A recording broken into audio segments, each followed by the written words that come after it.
नमस्कार, स्वागत है आपका डॉक्टर साहिब में और मैं हूं आपके साथ सौम्या राठी। डॉक्टर साहिब के एपिसोड में आज हमारे साथ मौजूद हैं डॉक्टर सुनील कुमार सिंह, जो कि बिहार के सबसे जाने माने आंखों के डॉक्टर्स में से एक हैं। आज के एपिसोड में हम लोग आंख में होने वाले घाव के बारे में बात करने वाले हैं। सबसे पहले डॉक्टर साहब नमस्कार, बहुत बहुत स्वागत है आपका। धन्यवाद। डॉक्टर साहब, आंख में होने वाले घाव आखिर ये किस तरीके से होते हैं, आंख को कितना नुकसान पहुंचा सकते हैं?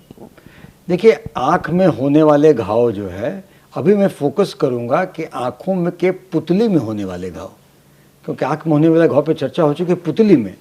तो पुतली में जो इन्फेक्शन है उसको कॉर्नियल अल्सर कहते हैं या केरेटाइटिस कहते हैं।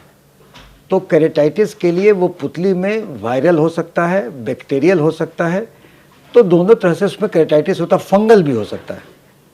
तो वायरल इन्फेक्शन में आप जब करते हैं आँखों में, पुतली में आँखों में लाली आएगा, आँखों में दर्द होगा, आँखों में जब तकलीफ होगी, पानी आएगा। और इसको जब हम देखेंगे इसमें, तो हम फ्लोरोसेंट स्टेनिंग करके देखेंगे ताकि हमें मालूम चलेगा कि इसमें केरेटाइटिस है कि नहीं, कॉर्नियल अल्सर है कि नहीं। उसके बाद उसका हम लोग कॉर्नियल स्टेन को उसको स्क्रैपिंग करके उसका माइक्रोबायोलॉजिकल टेस्ट करेंगे कि माइक्रोबायोलॉजिकल टेस्ट में देख लेंगे कि इसमें हमारा बैक्टीरियल है कि फंगल है या वायरल। अगर होगा तो उसमें वायरल तो उसमें आएगा नहीं, ये आप कह करके देखेंगे।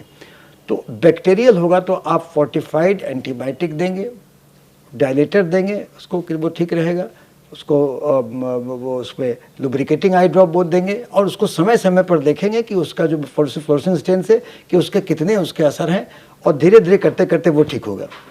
इसके अलावा अगर आप देखेंगे तो इसके अलावा आप अगर फंगल होगा तो फंगल में पेन कम होता है, तकलीफ़ें कम होती हैं, लेकिन उसमें वाइटनेस दिखता है। उसका भी स्क्रैपिंग में किया केओएच टेस्ट में वो आएगा कि फंगल है।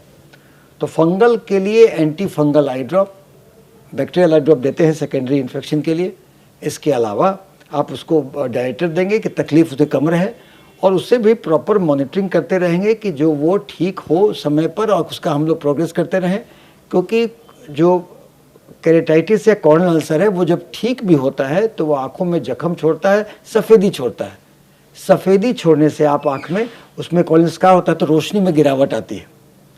तो इसके लिए आप देखना होता है, तो रोशनी में गिरावट आएगी तो उसका हम लोग कॉर्नियल ट्रांसप्लांट वगैरह करके बाद में उसमें देखेंगे हम लोग। वायरल होगा तो वायरल में डेंड्राइटिक पैटर्न जो भी होगा तो एंटी वायरल आई ड्रॉप भी दिया जाता है। और सेकेंडरी इन्फेक्शन के लिए फिर उसमें हम लोग देंगे बैक्टीरिया एंटीबायोटिक। लेकिन आमतौर पर मिक्स्ड इन्फेक्शन भी होते हैं, मतलब ये कि वो हुआ मान लीजिए बैक्टीरियल, बाद में बहुत दिन तक दवा चलाए तो फंगल हो गया। तो फंगल के साथ आँखों में ये जख्म जब जाता है तो जख्म का इलाज करना है। जख्म का इलाज होने के बाद ये दिक्कत उसमें कहना होता है, चूँकि ब्लड सप्लाई पुतली में कम है इसलिए जख्म ठीक होने में समय लगता है।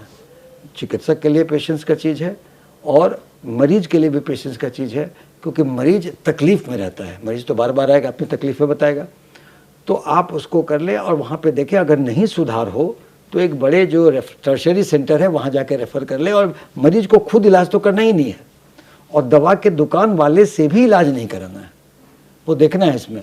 तो आँखों के या पुतली के जख्म या पुतली के घाव एक खतरनाक चीज़ है। उसको आप समय पर इलाज कराएं, बार बार इलाज कराएं। ठीक होने पर जो जख्म के बाद सफ़ेदी आती है, अगर वो देखने में परेशानी होता है तो पुतली बदलने का सर्जरी करा के किया जा सकता है। और इसके साथ ही अगर देखेंगे तो जैसे बच्चों में, आप बहुत बच्चों को देखेंगे कि आँख में पुतली में सफ़ेदी है।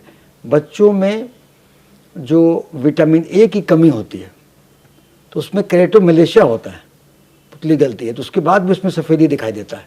तो ये भी एक प्रकार का आँखों का पुतली का वो दिक्कतें आती हैं। तो बच्चों में ट्रॉमा, बच्चे लोग जो खेलते हैं वो तीर धनुष से खेलते हैं, वो आँख में चोट लगता है, उसके बाद पुतली में जख्म हो जाता है। सेकेंडरी इन्फेक्शन में आप देखेंगे बच्चों के आपस में सावधानी बरता, बच्चे खेल के लगा लिए तो उसमें पुतली में जख्म होता है। तो जख्म के जो एंटीबायोटिक ड्रॉप वगैरह देते हैं, सब कुछ करने के बाद सावधानी बरतना है और ठीक से इलाज होने पर वो कारगर होता है। डॉक्टर साहब, जख्म के लक्षण को कैसे समझेंगे? नहीं, जख्म वो मरीज को आंख में दर्द होगा, आंखों से पानी आएगा, वो आंखें खुलने में दिक्कत होगी, धूप में आंखें नहीं खुल सकेगी, डॉक्टर वो आके खुद बोलेगा। और जख्म है कि नहीं है पुतली का, वो हम फ्लोरोसेंट स्टेनिंग और उनके सिम्टम को कोरिलेट करके चिकित्सक देखेंगे। जी, उम्मीद करती हूँ कि डॉक्टर साहब ने जो सारी बातें बताई हैं आपने उन्हें ठीक तरीके से सुना और समझा होगा। इसी के साथ जल्द मुलाकात होगी अगले एपिसोड में। तब तक के लिए अगर वीडियो को फेसबुक पर देख रहे हैं तो पेज को लाइक करें, यूट्यूब पर देख रहे हैं तो चैनल को सब्सक्राइब करें। कमेंट सेक्शन या मेल बॉक्स के माध्यम से आप बता सकते हैं कि डॉक्टर साहब से आपके क्या सवाल हैं। धन्यवाद।